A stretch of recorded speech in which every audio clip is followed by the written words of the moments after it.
성도 여러분, 오늘도 주님과 함께 복된 하루 되시기 바랍니다. 우리 함께 9월 샘물의 기도 하나님께 올려드리겠습니다. 우리의 삶에 아름다운 열매 맺기를 원하시는 하나님, 오늘 하루 나의 삶 속에서도 주께서 허락하시는 귀한 열매 맺게 하소서. 먼저 회개에 합당한 열매를 위해 기도합니다. 나의 죄 위에 십자가에 달려 돌아가신 주 예수님, 이 시간 겸손히 엎드려 회개하오니 나를 새롭게 하소서. 오늘 하루 살아가는 동안 모든 무거운 짐과 얽매이기 쉬운 죄를 벗어버리고 회개에 합당한 열매를 맺게 하소서. 거짓없이 사람을 대하고 거칠애가 아닌 진실함으로 가정과 이웃을 사랑하게 하소서. 목장 안에서 불평 없이 서로 따뜻하게 대접하기를 힘쓰고 하나님의 여러 가지 은혜를 맡은 선한 청지기로서 서로 봉사하게 하소서. 이처럼 회개에 합당한 열매를 맺음으로 주를 향한 나의 마음을 삶으로 나타내게 하소서. 입술의 열매를 위해 기도합니다. 사람의 입에서 나오는 열매로 인하여 배부르게 된다고 말씀하신 하나님, 나의 입에서 나오는 말이 아름다운 열매되어 우리에게 베푸신 이 하루를 풍성하게 살게 하소서. 직장과 사회에서 만나는 사람들과 대화할 때 그들을 세우고 격려함으로 입술의 열매를 풍성히 맺게 하소서. 이유 없이 사람을 험담하거나 비하하는 말하지 않도록 성령께서 나의 혀를 통제해 주셔서 내 입술로 주의 이름을 높이고 찬송하게 하소서. 빛의 열매를 위해 기도합니다. 빛의 열매는 모든 착함과 의로움과 진실함이 있다고 말씀하신 하나님, 오늘 하루 삶 속에서 빛의 열매를 맺게 하소서. 주의 선하심을 본받아 착한 행실로 이웃을 환대하고 그리스도의 의로움을 힘입어 오늘 하루 계획된 일들을 올곧게 처리하게 하소서. 이 땅에 빛으로 오신 주님, 오늘 하루 내가 만나는 모든 사람을 말과 혀로만 사랑하지 말고 행함과 진실함으로 사랑하게 하시어 빛의 열매에 연글게 하소서. 영혼 구원의 열매를 위해 기도합니다. 믿음의 결국 곧 영혼의 구원을 받음이라 말씀하신 주님, 주를 향한 이 믿음으로 나의 영혼이 구원을 얻게 하소서. 여호와여, 은총을 베푸사 사랑하는 가족들, 사랑하는 목장 식구들을 구원하소서.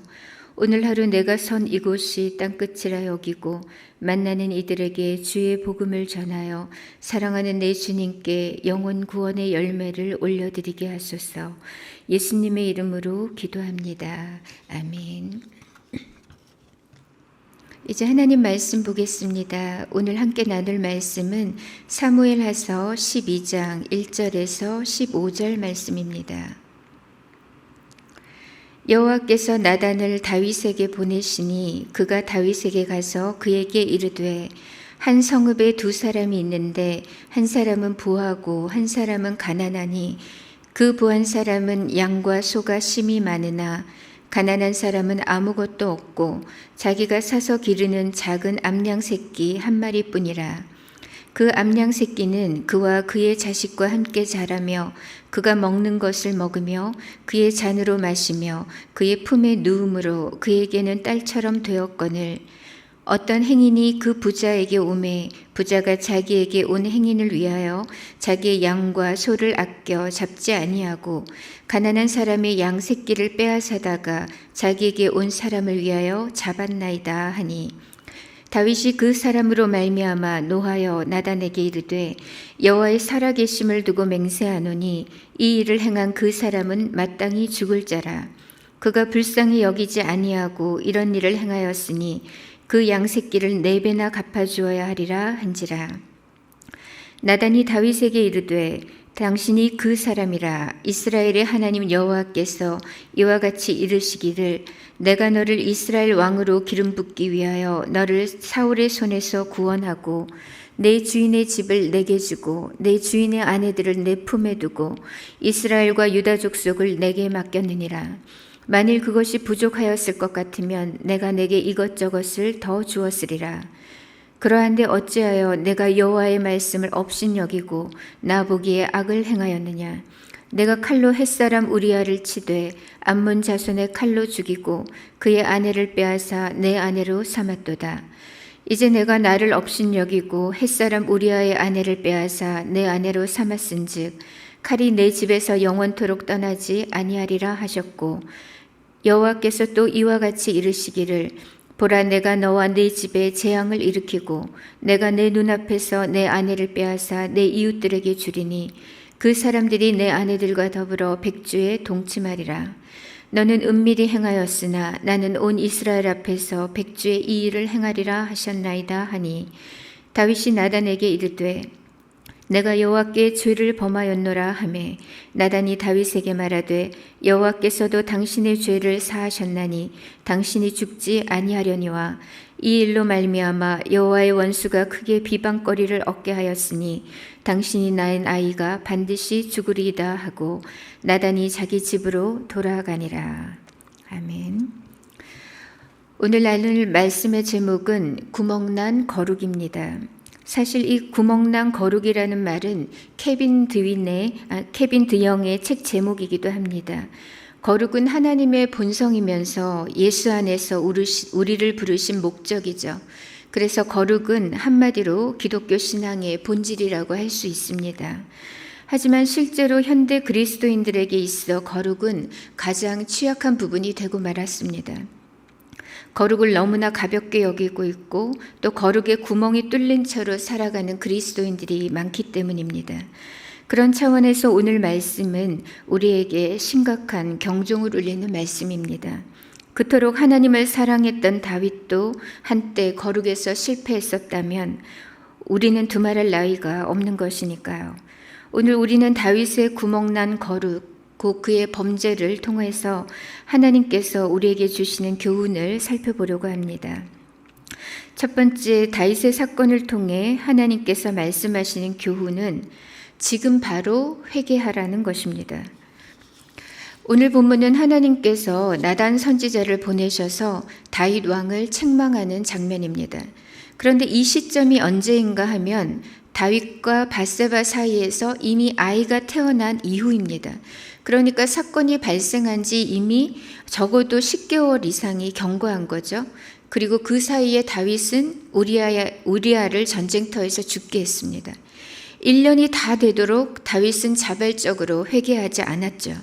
그동안 하나님께서 침묵하셨던 것은 다윗에게 스스로 회개할 기회를 열어두고 계셨기 때문입니다. 하지만 다윗은 회개는커녕 자기의 죄를 가리기에 급급했습니다. 그리고 그 과정에서 그는 점점 더 무겁고 깊은 죄의 나락으로 떨어지고 있었습니다. 그러나 만약 어느 날 우연히 보게 된 그 밧세바가 다른 사람이 아내인 것을 알았을 때 곧바로 그때 돌이켰다면 어땠을까요? 아니, 가늠한 후에라도 수치를 무릅쓰고 그때라도 죄를 멈추었다면 어땠을까요? 아마 그는 살인자의 자리까지는 이르지 않았을 겁니다. 다윗의 문제는 그가 너무 늦게 회개했다는 겁니다. 그 사이에 하나님께서 무수히 주셨던 그 회개의 마음들을 그는 계속해서 묵살했고 결국 1년이 다 되어 그것도 나단의 지적을 받고 나서야 자기의 죄를 시인했습니다. 하나님께서는 사무엘하서 11장, 12장을 통해서 다윗의 위력에 의한 간음과 또한 살인 교사의 과정, 그리고 그 결과에 대해서 굉장히 상세하게 우리에게 말씀해 주십니다. 이것은 우리에게 죄의 본질이 어떠한지를 알려주시는 것이고 또 그 죄의 종국이 얼마나 무서운가를 일깨워 주시기 위함입니다. 물리에만 관성의 법칙이 작용하는 것이 아닙니다. 죄에도 관성의 법칙이 있습니다. 또한 죄에는 브레이크가 없습니다. 마치 흔들리는 그네에 탄 것처럼 또 컨베이어 벨트 위에 올라타 있는 것처럼 일단 죄가 시작되면 죄는 계속해서 진행하고 발전합니다. 끝없이 여타 다른 죄들로 뻗어가게 되면서 결국은 종착지인 죽음까지 다다르게 됩니다. 이것이 죄의 무서운 성질입니다. 우리가 이런 죄에서 벗어날 수 있는 유일한 길은 외부에서 내미는 강력한 구원의 손길 외에는 없습니다. 우리 하나님만이 우리의 죄를 멈추게 하십니다. 예수님의 속죄만이 우리의 죄를 근원적으로 해결하고 우리를 죄의 굴레에서 해방시킵니다. 죄는 절대 저절로 없어지지 않습니다. 그냥 방치하면 암세포처럼 증식해서 결국은 우리 몸 전체를 사망에 이르게 하죠. 그래서 죄는 아예 처음에 작을 때 재빠르게 회개함으로써 처리해야 합니다. 회개란 나의 잘못을 인정하고 진심으로 뉘우치며 그릇된 삶의 방향을 완전히 바꾸어서 하나님께로 돌이키는 것을 말합니다. 죄를 지었다면 그 즉시 예수님의 보혈을 의지하며 신속하게 회개해야 합니다. 신속한 회개는 우리의 거룩을 지키는 첫걸음이 됩니다. 두 번째, 다윗의 사건을 통해 하나님께서 주시는 교훈은 늘 깨어 있어야 한다는 겁니다. 오늘 나단의 모습을 보면 좀 특이하죠. 그는 곧바로 직접적으로 다윗의 죄를 지적하지 않고 에둘러서 비유를 들어 이야기합니다. 그 내용이 오늘 본문 1절에서 4절까지 기록되고 있습니다. 그렇다면 왜 이렇게 나단의 서론이 길었느냐? 그것은 다윗의 마음 상태가 좋지 않았기 때문입니다. 들을 귀가 준비되지 않았다는 거죠. 만약 다윗이 성령 충만한 상태였다면 아마 나단의 그 출현 그 자체만으로 그는 감을 잡고 긴장했을 겁니다. 그러나 다윗은 가난한 자의 양을 빼앗아 손님을 대접한 그 악한 부자의 이야기를 다 듣고 나서도 그 이야기가 자신을 빗댄 이야기라는 것을 전혀 눈치채지 못하죠. 그리고 오히려 붕괴하고 있습니다. 그는 내가 여호와의 살아계심을 두고 맹세하노니 그런 사람은 마땅히 죽을 자라. 그는 율법을 따라 가난한 자에게 양을 4배로 갚아주어야 한다고 하면서 즉시로 정의로운 판결을 내리고 있습니다. 이런 다윗의 모습을 보면 지금 그가 얼마나 영적으로 둔감한 상태인가를 알 수 있는 거죠. 이토록 죄는 우리를 영적인 소경이 되게 합니다. 그래서 나단이 바로 직언하지 못하고 비유로 설명한 이후에야 바로 당신이 그 사람이다 이렇게 죄를 지적했던 것입니다. 하나님과 나단의 목적은 다윗의 진실된 회개였습니다. 그래서 나단은 다윗이 가장 잘 회개할 수 있도록 지혜롭게 접근했던 것이죠. 이런 접근법은 우리가 자녀들과 대화할 때도 필요한 것 같습니다. 우리의 목적은 언제나 나의 분노를 발산하는 것이 아니라 자녀를 바른 길로 인도하는 것에 있기 때문입니다. 그것을 위해서 부모는 고도의 지혜와 신중함과 냉철함을 가질 필요가 있습니다. 그렇지 않고 부모가 먼저 흥분해서 아이들을 위협하게 되면 교육은 온데간데 없어지고 불안과 단절과 상처만 남게 되는 거죠. 우리를 향하신 하나님의 목적은 세상을 거슬러 깨어있는 삶을 살게 하시는 겁니다. 죄를 거슬러 거룩한 삶을 살게 하시려는 거죠. 그러므로 성도 여러분, 어그러지고 혼미한 시대 속에 살지라도 말씀과 기도로 늘 깨어 있어서 죄를 멀리하며 사시기 바랍니다. 영적 예민함을 가지고 하나님을 두려워하며 살아야겠습니다. 그래서 우리 주님 강림하실 때 흠도 티도 없이 거룩한 모습으로 설 수 있기를 바랍니다. 마지막으로 다윗의 사건이 우리에게 주는 교훈은 거룩하게 살라는 것입니다. 나단의 책망을 받은 다윗은 그 자리에서 바로 자기 죄를 인정합니다. 내가 여호와께 죄를 범하였노라 이렇게 고백하면서 더 이상 핑계하거나 회피하지 않았습니다. 그렇기 때문에 다윗은 죽지 않았고 하나님의 용서를 받을 수 있었죠. 그리고 그의 왕위와 왕조도 유지될 수가 있었습니다. 변명하지 않고 곧바로 죄를 시인하고 회개했기 때문에 다윗은 죽을 죄를 지었음에도 불구하고 하나님의 은혜로 죽지 않았고 또 사울처럼 버림받지 않았던 것입니다. 그러나 하나님은 다윗의 아버지가 되시고 다윗은 하나님의 사랑받는 아들이었기 때문에 하나님은 다윗에게 강력한 징계를 내리십니다. 앞서 사무엘하서 7장 14절에서 하나님은 솔로몬을 두고 이렇게 말씀하신 바 있습니다. 나는 그에게 아버지가 되고 그는 내게 아들이 되리니 그가 만일 죄를 범하면 내가 사람의 매와 인생의 채찍으로 징계하려니와.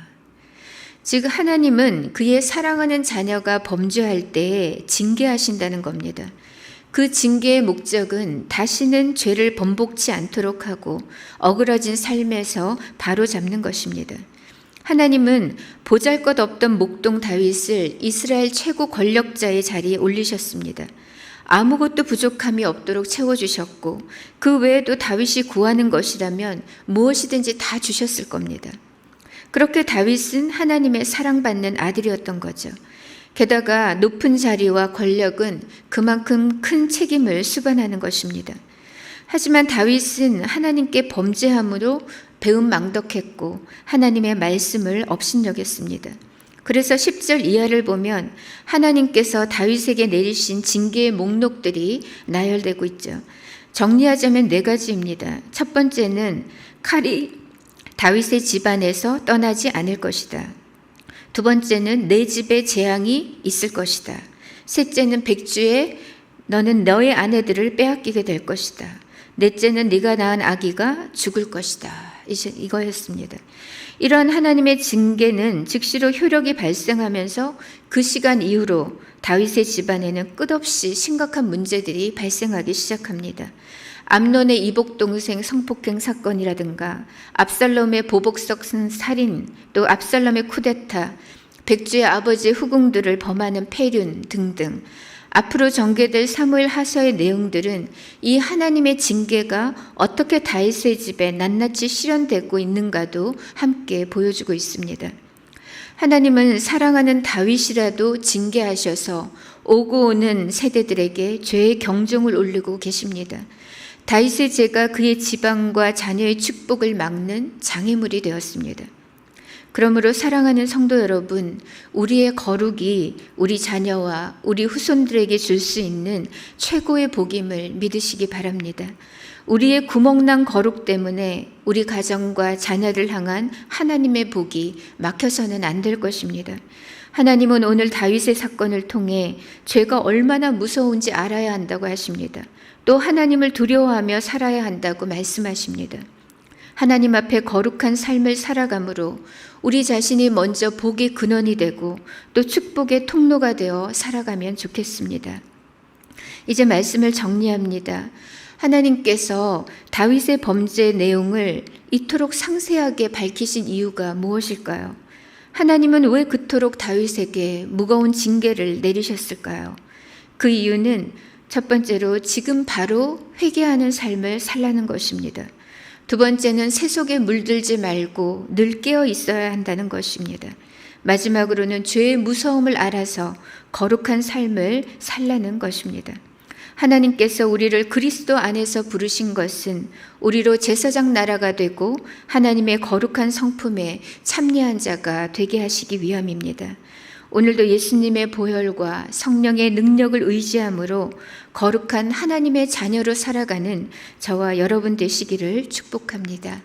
이 시간 함께 기도하겠습니다. 첫 번째로 하나님, 지금 즉시 회개하고 신속히 회개하면서 주님께로 돌이키는 삶을 살게 하옵소서.